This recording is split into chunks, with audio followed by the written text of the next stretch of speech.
Maddie's going to just show us how to lubricate the Z axis. okay, the Z axis. Yeah. Yeah. Okay. So in So here you small have hole there. small hole, and also in here.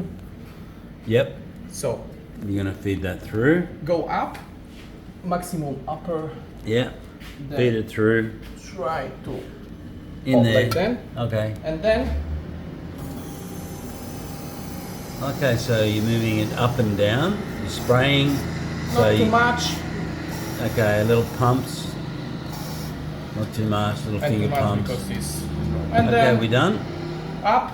Try to upper and down. Some maybe.